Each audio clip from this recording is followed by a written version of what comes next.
ধরুন আপনি একজন ধনী লোক এবং আপনাকে কোনো একটা কারণে এরকম একটা জায়গায় নিয়ে রাখা হলো যেখানে আপনার কাছে কোনো টাকা পয়সা নেই, আপনার কোনো পরিচিত কেউ নেই, আপনি জাস্ট সেখানে একলা এবং আপনি 5 থেকে 10 বছরের মধ্যে আপনি আবার ধনী হয়ে উঠলেন।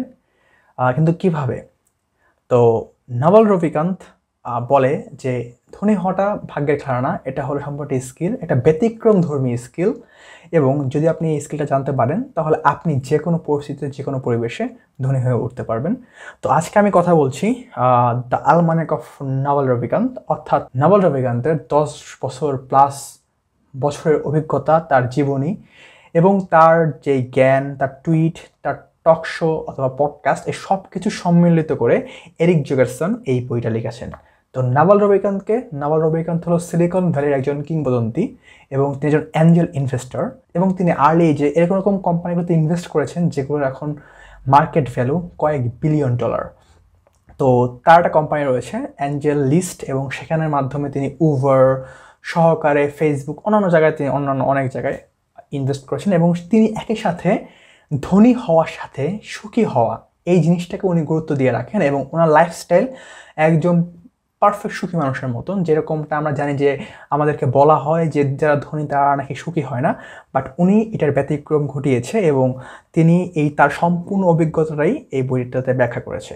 এই বইটাতে কয়েকটা পার্টে ভাগ করা রয়েছে, ওয়েলথ এবং হ্যাপিনেস নামে। আমি ওয়েলথের বিল্ডিং ওয়েলথ নামে এই সেকশনটা আমি কভার করব বা রিভিউ করব এবং বাকি অংশগুলো আমি নেক্সট ভিডিওতে দেওয়ার চেষ্টা করব এবং ধারাবাহিকভাবে এটার একটা পুরো বইটার একটা রিভিউ আপনাদের সাথে আমি শেয়ার করব। তো আজকে আমরা প্রথম পার্ট নিয়ে কথা বলি। তো আসলে আমি বইটার পড়ার সময় আমার মনে হয় যে আসলে এই বইটা one of the best self help book plus হলো মডার্ন ফিলোসফিক্যাল বুক, যেটা আপনার একই সাথে ওয়েলদি হওয়া এবং আপনাকে হ্যাপি হওয়ার জন্য খুবই দরকারি একটা গাইডেন্স আপনাকে দিবে। তো প্রথমে যেটা আমি বিল্ডিং ওয়েলথ নিয়ে বলতেছিলাম যে আসলে বিল্ডিং ওয়েলথ কি, তো উনি বলতেছে যে আসলে হ্যাপি রিচ হওয়া যায় উইদাউট গেটিং লাকি, অর্থাৎ আপনি ভাগ্যবান না হয়েও আপনি ধনী হতে পারবেন। তো উনি এখানে একটা ফ্লোচার্টের মতন, একদম প্রথমেই ফ্লোচার্টের মতো একটা ব্যাপারকে উনি এক্সপ্লেন করেছেন এবং আমার মনে হয় যে বিল্ডিং ওয়েলথের সম্পূর্ণ আইডিয়াটা এই ফ্লোচার্টের মধ্যে নিহিত রয়েছে। তো আমি এই ফ্লোচার্টটাকে আপনাদের কাছে একটু এক্সপ্লেন করি। প্রথমে বলেছেন যে seek wealth not money or status, wealth is having assets then earn while you sleep, money is how we transfer time and wealth, status is the place in your society, social hierarchy. অর্থাৎ হলো যে আমাদেরকে উনি ওয়েলথকে gain বা sick করতে বলেছেন, মানি এবং স্ট্যাটাসের পিছনে না ছুটতে বলেছেন এবং ওয়েলথ হলো এরকম একটা জিনিস যেটা আপনি ঘুমিয়ে থাকলেও আসলে আপনার কাছে আসবে বা আপনার কাছে জমা হবে। এবং টাকা কি? টাকা হলো যে আসলে আমার সে ওয়েলথ এবং সময়কে আমি ট্রান্সফার করে যা পাই সেটাই আসলে হলো মানি। এবং স্ট্যাটাস হলো যে আমাদের সমাজে আসলে আমাদের কোন হায়ারার্কিতে আসলে আমাদের অবস্থান এটা। নেক্সট উনি বলেছেন যে understand ethical wealth creation is possible, if you secretly dispatch wealth it will elude you. অর্থাৎ হলো যে ইথিক্যালভাবে আসলে ওয়েলথ ক্রিয়েশন সম্ভব এবং যদি আমরা এটাকে তুচ্ছ করি বা আমরা এটাকে যদি ইগনোর করি তাহলে এটা আসলে আমাদেরকে এড়িয়ে যাবে। ওকে, নেক্সট উনি বলেছেন যে ignore people playing status games, the game status by attacking people playing wealth creation games. অর্থাৎ হলো আমাদের এই ধরনের লোকজন থেকে দূরে থাকা লাগবে যারা আসলে স্ট্যাটাস গেম খেলে। অর্থাৎ তারা সময় দেখায় যে আসলে আমার সমাজে দেখান যে আসলে আমার সমাজে ভ্যালু এতটুকু, তো যখন তারা এটা দেখাতে যায় তখন তারা অন্য একজনকে অ্যাটাক করা লাগে, মানে অন্য একজনের বিরুদ্ধে বলা লাগে, বললে আসলে তারা উপরে উঠতে চায়। সো এসব লোকদেরকে উনি ইগনোর করার কথা বলেছেন। You are not getting rich renting your time, renting out your time, you must own equity a piece of a business to gain your financial freedom. অর্থাৎ হলো যে আমরা সময় বিক্রি করে কখনো ধনী হতে পারবো না, আমাদের এরকম একটা ইকুইটি অর্জন করা লাগবে যেটার মাধ্যমে আমরা ফাইন্যান্সিয়াল ফ্রিডম আসবে, যেরকম আমরা যদি কোনো কাজ না করি তারপর যাতে সেখান থেকে আমাদের কোনো একটা ভ্যালু আসে। তারপরে বলেছেন যে you will get rich by giving society what it wants but does not yet know how to get at scale. অর্থাৎ হলো যে আমরা ধনী হতে পারি এরকম একটা জিনিস যেটা আসলে সোসাইটি জানে যে তাদের এটা দরকার, বাট তারা জানে না যে আসলে এটা তারা কীভাবে পাবে। এবং আমি যদি তাদেরকে এটা পাওয়ার একটা মাধ্যম তৈরি করে দিতে পারি তাহলে আসলে ধনী হওয়া সম্ভব। নেক্সট উনি বলেছেন pick industry where you can play long term games with long term people. আমাদেরকে এরকম একটা ইন্ডাস্ট্রি চুজ করা লাগবে যেখানে আমরা লং টার্ম গেম খেলতে পারবো, অর্থাৎ আমরা লং টার্মে একটা কাজে বা একটা ইন্ডাস্ট্রিতে আমরা থাকতে পারবো, একটা ফিল্ডে আমরা থাকতে পারবো উইথ লং টার্ম পিপল, অর্থাৎ যারাও চাইছে যে আসলে এই ফিল্ডে আমরাও অনেক সময় কাজ করব। The internet has massively broadened the possible space of careers. Most people haven't figured this out yet. অর্থাৎ ইন্টারনেট আসলে আমাদের কোনো কিছু করার পসিবিলিটি আরও বাড়িয়ে দিচ্ছে এবং আমাদের আসলে যে বর্ডারটা রয়েছে এটাকে আসলে উন্মুক্ত করে দিয়েছে, বাট অনেক লোক আসলে এটা জানে না। Play iterated games. All the reasons in life, whether it is wealth, relationship or knowledge, come from compound interest. অর্থাৎ উনি বলেছেন যে আসলে আমাদেরকে এরকম একটা গেম চুজ করা লাগবে যেটা আসলে আমরা বারবার করব, হ্যাঁ।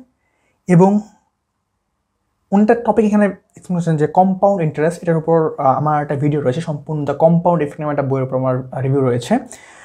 তো আমি শর্টে বলি যে কম্পাউন্ড ইন্টারেস্ট ব্যাপারটা কি। কম্পাউন্ড ইন্টারেস্ট হলো যে আপনি জাস্ট স্লাইটলি চেঞ্জ করবেন এবং সেই চেঞ্জটুকু আপনি প্রতিদিন যদি কন্টিনিউ করেন তাহলে লং টার্ম আপনি আসলে বিশাল রিটার্ন পাবেন। যেরকম যদি একটা উদাহরণ দিই, সাপোজ আপনি প্রতিদিন জাস্ট 0.1% নিজে সেলফ ইমপ্রুভ করবেন, বা আমি নিজে আমার প্রতিদিন 0.1% সেলফ আমি ইমপ্রুভ করবো বা আমার স্কিল আমি ইমপ্রুভ করবো। সেক্ষেত্রে দেখা যায় যে প্রথম 10 দিন আমার রিটার্ন আসবে শুধুমাত্র ওই 1 আসবে হলো 1.10, অর্থাৎ প্রথম 10 দিনে আমার শুধুমাত্র 0.1% চেঞ্জ হয়েছে। এটাকে আমি যদি 100 দিন কন্টিনিউ করি তাহলে আসবে 2.70, মানে 0.1টা চলে যাবে 2.70 বা 1 চলে যাবে 2.70তে। এটা কি যদি ওই কাজটাকে আমি যদি 365 দিন বা আমি যদি 1 বছর কন্টিনিউ করি তাহলে এখান থেকে আমাদের রিটার্ন আসবে 37। জাস্ট 1 বছর ওইটা যদি আমি কন্টিনিউ করছি এবং প্রতিদিন 0.1% করে আমি ইমপ্রুভ করেছি, সেটাই 1 বছর পর আমাকে রিটার্ন দেবে 37 পয়েন্ট সামথিং। এটাকে যদি আমি 2 বছর কন্টিনিউ করি জাস্ট প্রতিদিন 0.1% ইমপ্রুভ, তাহলে 2 বছর পরে এটা আমাদেরকে রিটার্ন দিচ্ছে 1427 সামথিং। 1 বছর ছিল 37, 2 বছরের সময় চলে গিয়েছে 1427 পয়েন্ট সামথিং। এবং ওই জাস্ট নিজেকে যদি 0.1% ইমপ্রুভ করি 5 বছর, সেক্ষেত্রে আমাদের প্রায় 7,70,00,000 মানে বিশাল একটা সংখ্যা এখানে আসে, যেটা আসলে চিন্তার বাহিরে। যে আপনি আসলে জাস্ট ডেইলি 0.1% ইমপ্রুভ করার মাধ্যমে 5 বছর সেম কাজটা যদি আপনি করেন তাহলে 5 বছর একটা রেভলিউশন এখানে চেঞ্জ হয়ে যায়। এবং এই যে চেঞ্জটা এটা ওয়েলথ, রিলেশনশিপ এবং নলেজ সব কিছুর সাথেই আসে। অর্থাৎ আপনি যদি রিলেশনশিপের প্রতি প্রতিদিন 0.1% ইনভেস্ট করেন, 5 বছর পর আপনাকে সেটা সেই পরিমাণে আপনাকে আসলে রিটার্ন করবে, বা সময়ের সাথে আসলে সেটা সেই পরিমাণে বাড়বে। এটা নলেজের ক্ষেত্রেও ওয়েলথের ক্ষেত্রেও। সো প্রথম দিকে আসলে আমরা রিটার্ন পাই না, but after a long period আমরা আসলে একটা বিশাল রিটার্ন পাই। নেক্সট রয়েছে pick business partners with high intelligence, energy and above all integrity. অর্থাৎ হলো যে আমাদের এরকম বিজনেস পার্টনার হওয়া লাগবে যারা আসলে খুব ভালো লেভেলের বুদ্ধিমান, তারা খুবই ভালো এনার্জেটিক এবং তারা সব থেকে বড় যেটা সেটা হলো ইন্টিগ্রিটি, তাদের মধ্যে সততা, সমন্বয়তা এই জিনিসপত্র রয়েছে। নেক্সটে উনি বলেছেন যে don't partner with cynics and pessimists, their beliefs are self fulfilling. অর্থাৎ যারা আসলে মিথ্যাবাদী বা কপট, অথবা যারা আসলে হতাশাজনক বা হতাশাবাদ এই টাইপের জিনিসপত্র থাকে, এর থেকে আসলে কখনো বন্ধুত্ব করো না বা তাদেরকে আসলে পার্টনার হিসেবে নিও না। বন্ধুত্ব না, উনি পার্টনার হিসেবে নিতে না বলেছেন। দেয়ার বিলিভস আর সেলফ ফুলফিলিং, অর্থাৎ তারা আসলে নিজের কথা আসলে চিন্তা করে সে কীভাবে নিজের ফুলফিলটা করবে। হ্যাঁ, সে আসলে ওভারঅল গ্রোথকে সে চিন্তা করে না। ওকে, নেক্সট উনি বলেছেন যে learn to sell and learn to build, if you can do both you will be unstable. অর্থাৎ হলো যে বিক্রি করা শেখা লাগবে এবং তৈরি করা শেখা লাগবে। যদি দুটোটা শেখা যায় তাহলে অপ্রতিরোধ্য হওয়া যাবে, এরকম একটা কথা। Arm yourself with specific knowledge, accountability and leverage. অর্থাৎ হলো যে আমাদেরকে স্পেসিফিক নলেজ এটাকে গেইন করা লাগবে, মানে এই স্পেসিফিক নলেজটাকে আমাদের মধ্যে ধারণ করা লাগবে এবং অ্যাকাউন্টেবিলিটি এবং লেভারেজকেও তৈরি করা লাগবে। এটাকে একটু আমি নিচে আরও ব্যাখ্যা করেছি উনি যে specific knowledge is a knowledge you can't train for.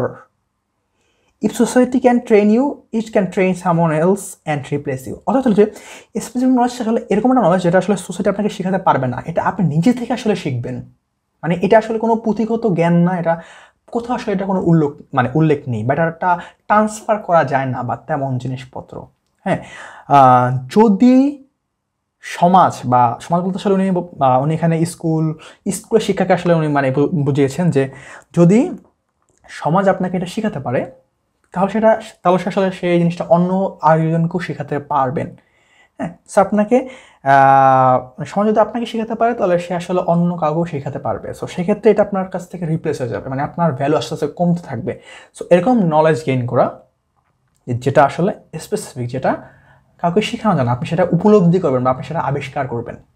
Okay, next আপনি বলেছেন যে স্পেসিফিক নলেজ নিয়ে, যে specific knowledge is found by pursuing your genuine curiosity and passion rather than whatever it is hot right না। অর্থাৎ হলো যে specific নলেজটা পাওয়া যায় আমাদের জেনুইন একটা যে কিউরিওসিটি কোনো একটা টপিকের প্রতি বা কোনো একটা ফিল্ডের প্রতি একটা জেনুইন কিউরিওসিটির মাধ্যমে, রাদার দেন আপনার কাছে আসলে উপস্থাপন করা হচ্ছে যে আসলে সাপোজ এইটা বর্তমানে খুব গরম চলছে, সো তুমি ওইটা শিখো। আর্টিফিশিয়াল ইন্টেলিজেন্স বর্তমান মার্কেটে খুব চলছে, সো চলো সবাই মিলে একটু মেশিন লার্নিং শিখি। সো এটা তেমন না, এটা হলো যে আসলে আপনার কাছে যেটা আসলে জেনুইন কিউরিওসিটি, যে আসলে আমার সাহিত্য ভালো লাগছে, আমার লিটারেচার ভালো লাগছে, আমার আর্ট ভালো লাগছে, আমার মিউজিক ভালো লাগছে, আমার ভূগোল ভালো লাগছে, আমার অনেক কিছুই ভালো লাগতে পারে। হ্যাঁ, সো ওইটার প্রতি আসলে আপনি একদম জেনুইনভাবে কিউরিয়াস। হ্যাঁ, এটা আসলে আপনি পেতে পারেন। Building specific knowledge will feel like play to you and but will look like work to others. অর্থাৎ হলো যে স্পেসিফিক নলেজটা আপনি যখন এটা নিয়ে আসলে কাজ করবেন তখন এটা আসলে মনে হবে যে আপনি নিজের সাথে আসলে একটা জিনিসপত্র নিয়ে খেলা করছেন বা আপনি নিজেকে আসলে গুরুত্ব দিচ্ছেন। হ্যাঁ, বাট এটা আসলে অন্যর জন্য হয়ে কাজ করে। সাপোজ আপনি মনে করেন যে মিউজিক ফিল্ডে আপনার খুব ইন্টারেস্ট, সো আপনি সাপোজ মনে করেন যে আপনি গিটার শিখছেন, সো গিটার শিখে আপনার গিটারের প্রতি একদম জেনুইন ইন্টারেস্ট রয়েছে। হ্যাঁ, এরকম আসলে গিটার বাজাইলে মেয়েরা আকর্ষিত হয়, সেই কারণে আমি গিটার শিখবো। আপনার মিউজিকের প্রতি একদম মানে ডিরেক্ট কানেকশন রয়েছে। সো আপনি যখন এটার মাধ্যমে নতুন একটা কর্ডস, নতুন একটা প্রোগ্রেশন অথবা সামথিং, কোনো একটা স্লো বা কোনো একটা টিউন আপনি যদি আবিষ্কার করতে পারেন, যেটা আসলে আপনি মনে হয় যে আসলে আপনি জিনিসটা মানে খেলছেন, একটা ছন্দ, বাট আসলে সেটা আপনি এটা তৈরি করছেন, সাথে সাথে এটা আসলে আপনি যখন এটাকে ডেলিভার করবেন অন্যদের কাছে, তারা কিন্তু এটা শুনে আসলে আরও মুগ্ধ হবে এবং আপনি কিন্তু আসলে তাদের জন্যই কাজটা করছেন। নিশ্চয়ই বলেছেন যে when specific knowledge is taught it's the apprentices not schools। অর্থাৎ হলো যে আসলে আপনি যখন স্পেসিফিক নলেজটা শিখবেন এটা আসলে আপনার নিজের আত্ম উপলব্ধি বা আত্মশিক্ষার, আপনি যখন স্পেসিফিক নলেজটা শিখবেন তখন এটা আসলে মূলত আপনি শিক্ষা নিবেশ অথবা আপনি আত্মশিক্ষার মাধ্যমে আসলে আপনি শিখবেন।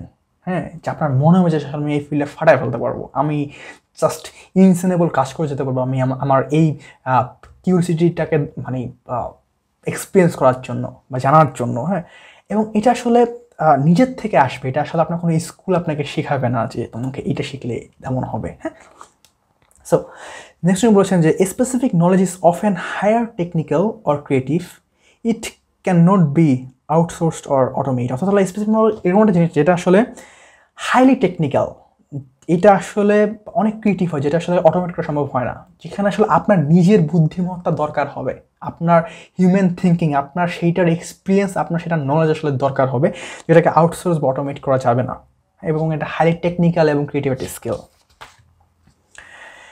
নেক্সট উনি বলেছেন যে আসলে embrace accountability and take business risk under your own name, society will reward you with responsibility, equity and leverage. অর্থাৎ হলো যে আপনি বিজনেস রিস্ক নেবেন এবং সেটা নিজের নামে নেবেন যে আসলে আমি এটা করছি।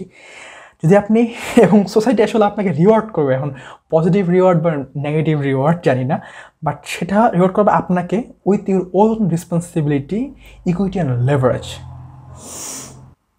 নেক্সট উনি বলেছেন আসলে এটা আর্কিমিডিসের কথা, সেটা হলো যে give me a lever long enough and a place to stand and I will move the world. অর্থাৎ হলো যে আসলে আমাকে একটা রাইট টুল দাও এবং আমাকে একটা কন্ডিশন বা একটা প্লেস বা একটা এনভায়রনমেন্ট দাও যেখানে আসলে আমি দাঁড়াতে পারি বা ওই টুলটা আমি ইউজ করতে পারি এবং I will move the world. অর্থাৎ হলো যে আসলে আমি যে কোনো কাজ আসলে আমি করে দেখাতে পারবো। নেক্সট বলেছেন যে আসলে fortunate records leverage, business leverage comes from capital, people and product with no marginal cost of replication। অর্থাৎ হলো আসলে আপনার বিজনেস যে লেভারেজ এটা আসবে হলো আপনার এরকম একটা জিনিস দ্বারা যেখানে ক্যাপিটাল থাকতে পারে, পিপল থাকতে পারবে এবং প্রোডাক্ট থাকতে পারবে, বাট সেটা কোনো মার্জিনাল কস্ট থাকতে পারবে না। উইথ রেপ্লিকেশন আসলে কোনো মার্জিনাল কস্ট থাকতে পারবে না। সাপোজ মনে করেন যে এই ভিডিওটা হলো যে যদি 1 কোটি মানুষও দেখে সেক্ষেত্রে কিন্তু আমার বারবার একটা জিনিস বলতে হচ্ছে না। সো আমার এখানে রেপ্লিকেশনে কিন্তু কোনো মার্জিনাল কস্ট নেই, আমার জাস্ট শুধুমাত্র একবার কস্ট যাচ্ছে, এই যে এই পরিশ্রমটা যাচ্ছে। সো এরকম কিছু যদি করা সম্ভব হয় যেখান থেকে আসলে আপনার no marginal cost of replication, তাহলে আসলে এটা আপনার খুব ভালো বিজনেস লেভারেজ। নেক্সট উনি বলেছেন যে আসলে capital means money, to raise money apply specific knowledge with accountability and show resulting good judgment. অর্থাৎ হলো যে টাকা বৃদ্ধির জন্য আমাদের যে স্পেসিফিক নলেজটা রয়েছে এটার সাথে আমাদের অ্যাকাউন্টেবিলিটি যোগ করা লাগবে এবং তার মাধ্যমে আমরা একটা ভালো রেজাল্ট বা একটা ভালো জাজমেন্ট পাবো। নেক্সট দেখেছেন যে আসলে labour means people working for you, it is the oldest and the most fought over form of leverage. Leverage will impress your parents but don't waste your life chasing it। অর্থাৎ হলো যে কোনো লোক আসলে আপনার জন্য কাজ করছে, এটা আসলে সব থেকে খারাপ ফর্ম অফ লেভারেজ এবং সব থেকে মোস্ট ওল্ডেস্ট। হ্যাঁ, এবং এটা আসলে শুনলে যে ওকে ফাইন 10জন লোক আমার আন্ডারে কাজ করে, এটা হয়তো আপনার মানে পিতামাতা শুনলে ভালো ফিল করবেন, বাট এটা আসলে আপনার জন্য ওয়েস্ট অফ লাইফ চেজিং, মানে আসলে এটার পিছনে আসলে লাইফ চেজ করে করা ঠিক না। Capital and labour are permissioned leverage. Everyone is chasing capital, but someone has to give it to you, and everyone is trying to lead, but someone has to follow। অর্থাৎ হলো যে capital এবং হলো lever এটা হলো যে অনুমতি লাগে। পারমিশন লেভার অর্থ হলো যে কেউ আপনাকে টাকা দিবে তারপর আসলে আপনি কাজ করবেন। আপনার কাছে যদি টাকা না থাকে সেক্ষেত্রে আসলে আপনি কীভাবে জিনিসপত্র বিল্ড করবেন। হ্যাঁ, এবং যদি আপনার আন্ডারে কেউ কাজ করে, সো সেক্ষেত্রে আসলে মানে তারা আপনার প্রতি শরণাগত হওয়া লাগবে এবং তারা আপনাকে ফলো করা লাগবে। হ্যাঁ, বাট এটা আসলে একটা পারমিশন, আসলে আপনার এটা পারমিশন নেওয়া লাগবে বা আপনাকে খুব বেশি ওয়ার্ক করা লাগবে, তেমন একটা জিনিস। আর কোড অ্যান্ড মিডিয়া আর permissionless leverage, they are the leverage behind the newly rich. You can create software and media that work for you while you are asleep। অর্থাৎ হলো যে কোড এবং মিডিয়া এগুলো হলো যে পারমিশনলেস লেভারেজ, অর্থাৎ সেগুলো আপনার জন্য কাজ করবে যদি আপনি ঘুমানো। হ্যাঁ, সাপোজ আপনি কোনো সফটওয়্যার বিল্ড করছেন যেটা আপনার আসলে কোনোটা সুবিধা দিচ্ছেন কোনো একটা ইন্ডিভিজুয়াল গ্রুপ অফ পিপলকে, সো তারা আপনার এটা অ্যাক্সেস করে সেই সুবিধা পাচ্ছে এবং আপনাকে কিছুটা দিচ্ছে। সো আপনি কিন্তু ওই টাকাটা আপনার ঘুমের মধ্যে আপনি কাজ না করেও কিন্তু আসলে পাচ্ছেন, এবং যারা নতুন ধনী তারা আসলে কিন্তু এই কোডিং এবং মিডিয়ার দিকে আসলে কাজ করছে। আপনি ইলন মাস্ক বলেন, আপনি স্যাম ওয়াল্টম্যান বলেন, বা আপনি যাকেই মানে বলেন না কেন, হ্যাঁ, সো এই টাইপের ব্যাপার। নেক্সট উনি বলেছেন an army of robots is freely available, it's just packed in data centers for heat and space efficiency, use it। অর্থাৎ হলো যে আমাদের হয়ে যারা কাজ করবে এইসব আর্মিগুলো আসলে এখন ফ্রিলি পাওয়া যাচ্ছে। অর্থাৎ আপনি বুঝতে চাচ্ছেন যে আসলে ডাটা, তথ্য কী করতে চাচ্ছি, সফটওয়্যার, কোড, এগুলো সব কিছু আসলে ডাটা সেন্টারে আছে। হ্যাঁ, যেটার মাধ্যমে আপনি গ্লোবালি অ্যাক্সেস হতে পারবেন, কাজ করতে পারবেন। আপনি জাস্ট আসলে এটাকে ইউজ করা লাগবে। এই If you can't code, write books and blogs, record videos and podcast। তাহলে যদি আপনি কোড লিখতে না পারেন তাহলে আপনি বই লেখেন, ভ্লগ লেখেন, ভিডিও রেকর্ড করেন এবং পডকাস্ট বানান। আচ্ছা, ভালো। নেক্সট হলো যে leverage is a force multiplier for your judgment. অর্থাৎ হলো লেভারেজ আপনার আপনার যে জাজমেন্টকে এটা আসলে মাল্টিপল আকারে আসলে আপনার উপর নিয়ে আসবে যে আসলে আমার সামনে আরও লাগবে, আমার আরও ভিডিও বানাবো, আমি আসলে আরও আপনাকে আপনি আসলে আরও জিনিসটার প্রতি ঝুঁকে পড়বেন তেমন টাইপের। Judgment requires experience but can't be build faster by learning fundamental skills. আপনি জাজমেন্টটা জানতে পারেন আপনার এক্সপিরিয়েন্স দ্বারা, বাট আপনি যদি এটা ফাস্টার বিল্ড করতে চান সেক্ষেত্রে আপনার একটা প্রাইমারি ফান্ডামেন্টাল একটা স্কিল দরকার হবে এই ক্ষেত্রে। There is no skill called business. Avoid business magazines and business classes. Study microeconomics, game theory, psychology, persuasion, ethics, mathematics and computers. এগুলো আপনাকে শিখতে বলেছে, আমাদেরকে শিখতে বলেছে মূলত। নেক্সট বলেছে যে আসলে reading is faster than listening, doing is faster than watching. অর্থাৎ হলো যে আপনাদেরকে এসব জিনিসপত্র না শুনে আপনাদের আসলে এই বইটা পড়া উচিত, হ্যাঁ, যেটা থেকে আসলে আমি আপনাদেরকে বলছি। এবং কোনো একটা ভিডিও টিউটোরিয়াল না দেখে আসলে আপনি দেখবেন সাথে সাথে আপনি সেটাকে করার চেষ্টা করবেন। জাস্ট দেখি বন্ধ হয়ে গেল তেমন আসলে ব্যাপার স্যাপার করা উচিত না। তারপর উনি বলেছেন you should be too busy to do coffee while still keeping an uncluttered calendar। অর্থাৎ হলো যে আসলে আমাদেরকে উনি আসলে এখানে বোঝাতে চেয়েছেন যে আসলে আমাদের রাইট কাজের প্রতি অনেক ব্যস্ত থাকা লাগবে, হ্যাঁ, এবং স্টিল কিপিং অ্যান্ড আনক্লাটার্ড ক্যালেন্ডার। অর্থাৎ যে অন্যান্য লোকজন আসলে যেগুলোর প্রতি ফোকাস করতে, সাপোজ আপনি মনে করেন যে আপনি যদি মনে করেন যে প্রোডাক্টিভিটি ইজ আপনার ডেইলি 10টা মেল আসছে বা 100টা মেল আসছে, আপনি আসলে জাস্ট প্রতিদিন সেই মেলগুলো রিপ্লাই দিচ্ছেন, যেটা আসলে সবাই করে, এটা আসলে করাটা ঠিক না। এগুলোকে আসলে বাদ দেওয়া লাগবে। Just focus on the game, অর্থাৎ আপনার স্পেসিফিক নলেজটাকে আসলে আপনি তোর দিয়ে আপনি আসলে কী বিল্ড করতে চাচ্ছেন এটার উপর আসলে উনি আই থিঙ্ক এই লাইনে ফোকাস দিতে বলছেন। নেক্সট উনি বলেছেন যে আসলে set and enforce an aspirational personal hourly rate. If fixing a problem will save less than your hourly rate, ignore it. If outsourcing a task will cost less than your hourly rate, outsource it. অর্থাৎ হচ্ছে আসলে আপনাকে আপনার জন্য বা আমাদের জন্য আসলে প্রতিদিন একটা আমার প্রতি ঘন্টার দাম কত এটা আসলে ফিক্সড করা উচিত। এবং যদি এই সমস্যা যদি আপনাকে কোনো সমস্যা দেওয়া হয় যেটা আসলে সলভ করলে আপনাকে আপনার যে আওয়ারলি রেট এটা থেকে কম দিচ্ছে, তাহলে আপনাকে সেটা আসলে করা উচিত না। অথবা যদি এরকম হয় যে কাজটা আছে এই কাজটা আপনি আরও কম টাকা দিয়ে আউটসোর্স করতে পারবেন, অর্থাৎ হলো যে সাপোজ আপনার আওয়ারলি রেট 400 টাকা, সো আপনি ফিক্সড করেছেন, বাট আপনি 300 টাকা দিয়ে অন্য কোনো একজন লোক আসলে আপনার হয়ে কাজটা করে দেবে, সেক্ষেত্রে আপনার এই কাজটাকে আউটসোর্স করা উচিত।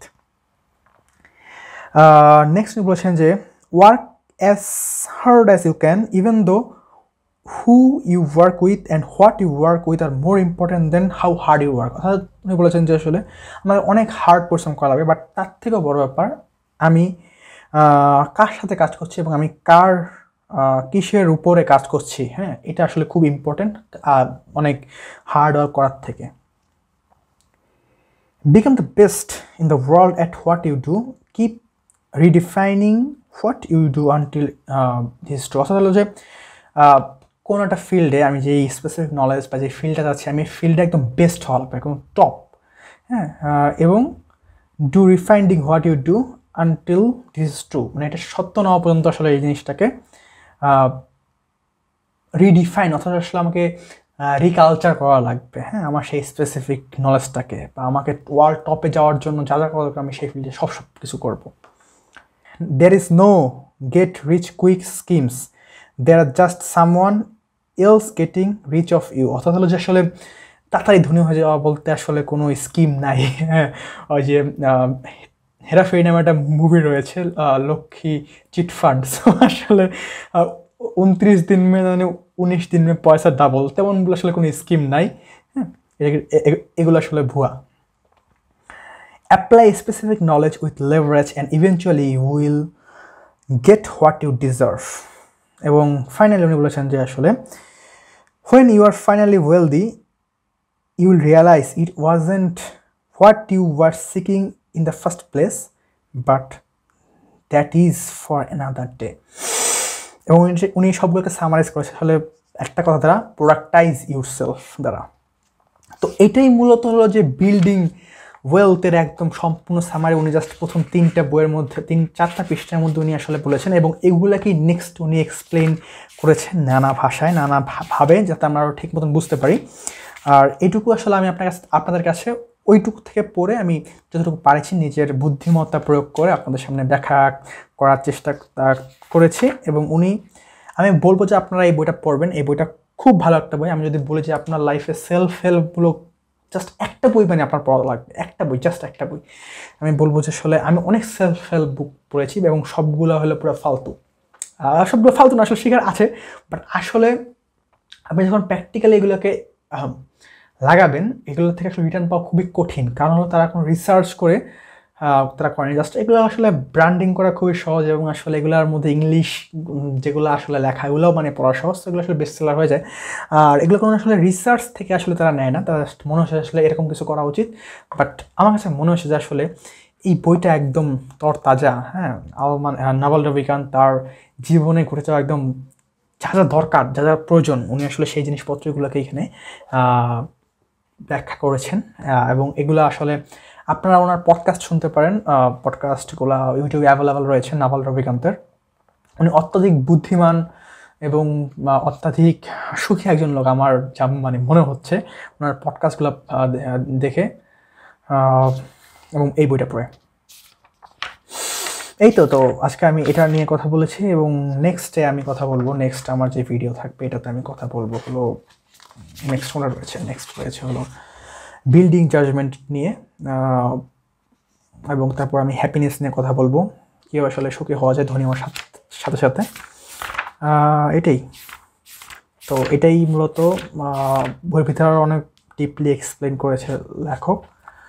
সো এটাই, সবাই অবশ্যই এই বইটা পড়বেন, এবং এই বইটার পিডিএফও অনলাইনে অ্যাভেলেবেল রয়েছে। উনি এই বইটা একদম উন্মুক্ত করে দিয়েছেন, এরিক জোকারসন এবং ফর্ড বাই টিম ফেরাস। ভালো লোকদের আসলে জাজমেন্ট নিয়েছে। সবাই ভালো থাকবেন, দেখা হবে নেক্সট কোনো একটা ভিডিওতে। সে পর্যন্ত ভালো থাকুন, টাটা, বাই বাই।